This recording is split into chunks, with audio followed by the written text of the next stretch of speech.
What's up, everybody? Welcome to Big Red's Rockin' Podcast, hashtag BR2P. I hope y'all have been enjoying the show thus far. It's a bonus episode right here. I'm excited to give it to you. This is a family-friendly show. This would normally be a part where it's like disclaimer portion central. I'm telling you guys, hey, there's going to be some four-letter words and whatnot. Not in this show. I hope y'all enjoy it. I love y'all. Cue the intro.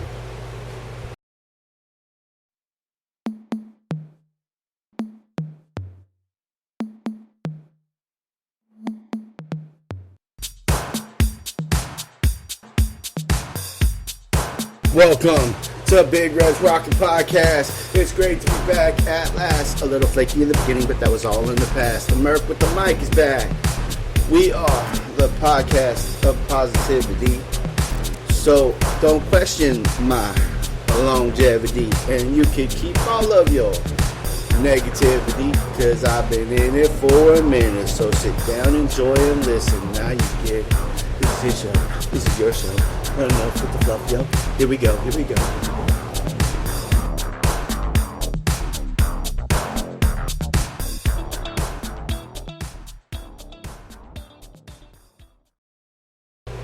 Again, I don't know how my intro sounds, but anyway, welcome to Big Red's Rockin' Podcast. Officially, the show has begun.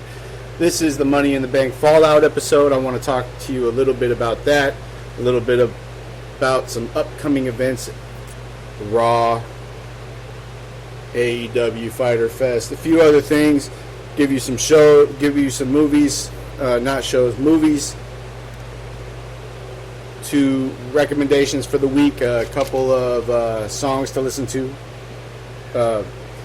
vis-a-vis the BR2P Top 10. So anyways, like I said, this show, I'm getting better. I feel like I'm getting better, but it's going to get better and better and better over time. Let's talk about Money in the Bank from yesterday. Let's talk about, first off, where I went. I couldn't predict nothing that happened last night. I didn't think John Cena was going to return. I did think that Becky Lynch was going to return. I was wrong. Firstly, where I was wrong was I thought Bobby Lashley and Kofi was going to be the match of the night. It was not. Bobby Lashley destroyed Kofi Kingston, and it was a beating,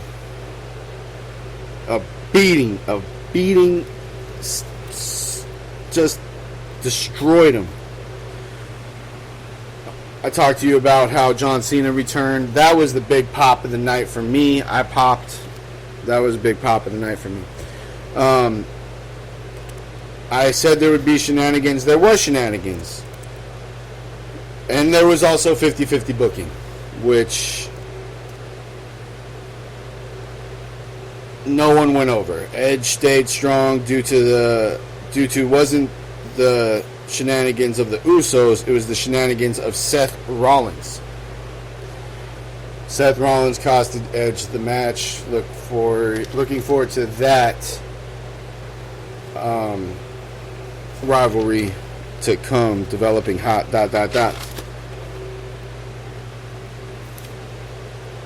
I was right, sort of, when I said that anybody could have used the big push, but I stressed that it'd be Liv Morgan, and I wasn't wrong. Liv Morgan got a big push throughout the match, but I was wrong because I was hoping that Liv Morgan was going to win. I think I was with the majority of people who were hoping that Liv Morgan was going to win. But who did win was Nikki Ash, and I'm not mad.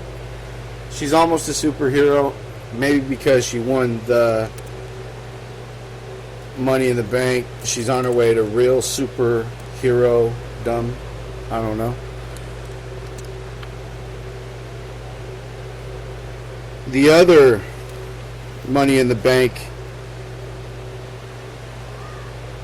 winner was Big E, and I hoped that it was going to be Big E or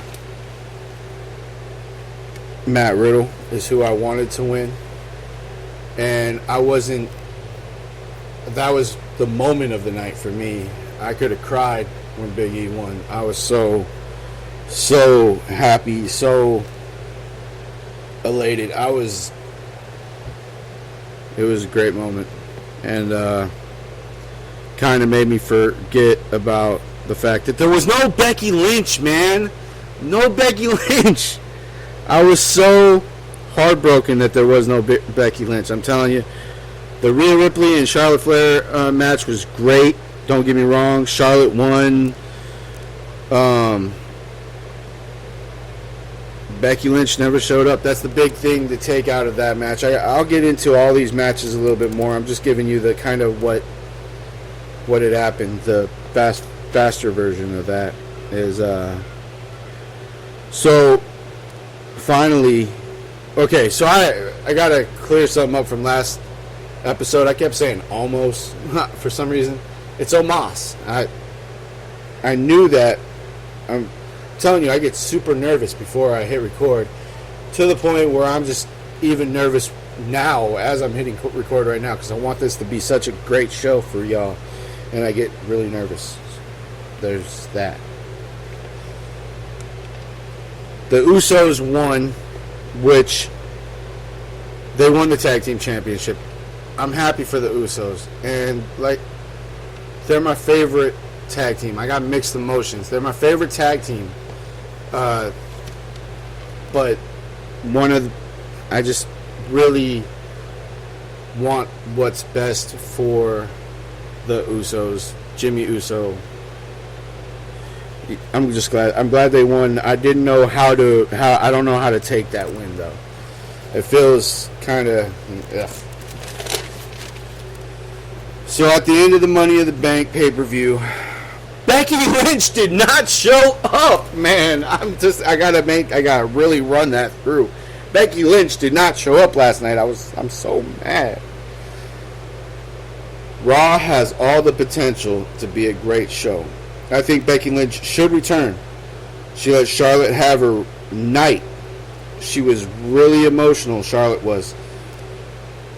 And maybe that's what got Becky to stay in the back.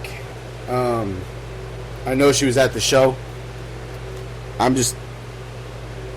Becky did not show up, man.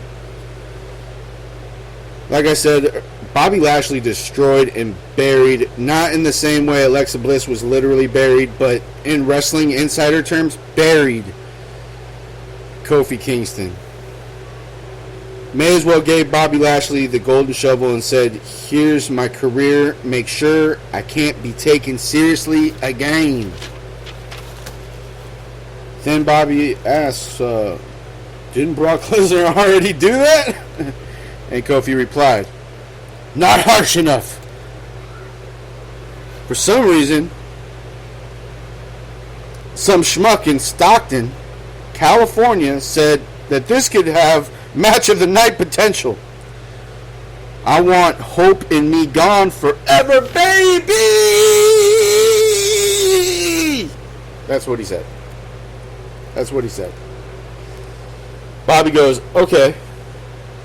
So what's next for Bobby Lashley? The better question is, who's next? Who? Who's next? Bill Goldberg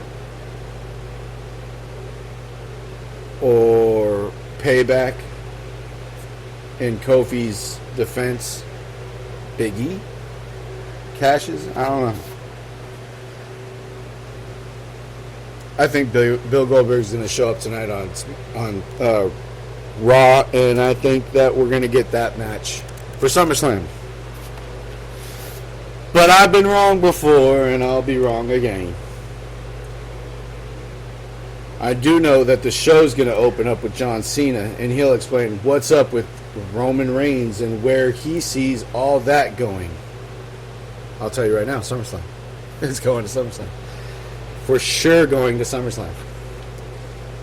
We got Nikki, almost a superhero, tonight. And what's going to happen with Alexa Bliss? So much more. I can't wait for Raw tonight. I'm super excited. So what are we going to talk about next? I've pretty much talked about Raw this whole time. For 10 minutes I talked about what's going to happen tonight, what might happen on SmackDown. There's all kinds of things that might happen on SmackDown. I'm not going to talk about SmackDown right now because we got a whole week before that. All right. Let's talk about Night 2 of All Elite Wrestling's Fyter Fest. Lance Archer versus Jon Moxley in a Texas death match. Lance Archer needs the W, but Moxley pops the crowd. I'm taking Archer for the win. I could see it going either way. The 5 Labors of Jericho starts Wednesday in the form of a match with Shawn Spears, where Shawn Spears is the only performer who can use chairs. A match with AEW's resident chairman is, like I said, the first of 5 labors, quote unquote. So fire the Riders if Jericho loses this seemingly brutal match. Winner, Jericho. That's what I got. That's who I got. The Blade versus crowd favorite Orange Cassidy. I got Orange Cassidy, and I hope this ends the feud between all them, all the characters involved. I hope that feud is way over, because it never got over. I hope Britt Baker puts a Bobby Lashley style beating on Nyla Rose, and I hope she appreciates me for using the competition to sell this match. I will also be watching NXT and Impact as I anticipate this Friday's scratch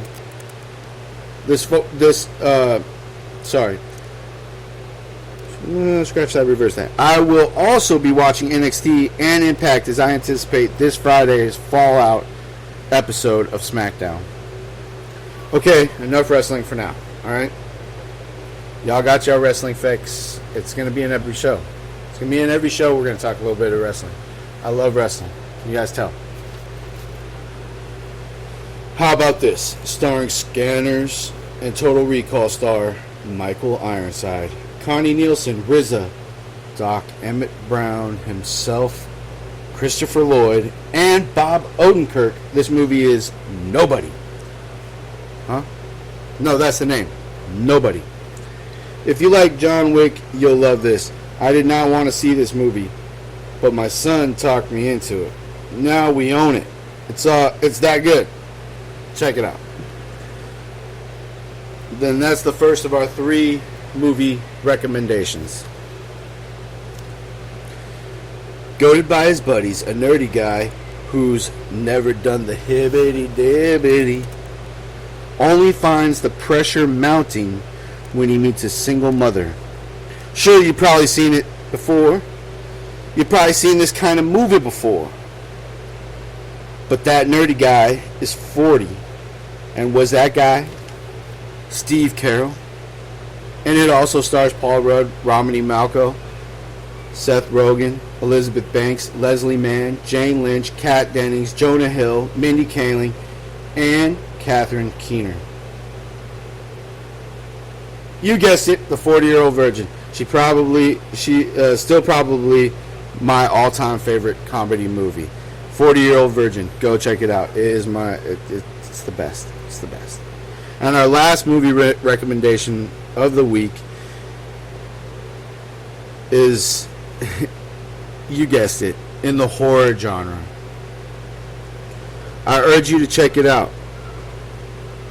It's the Fear Street trilogy.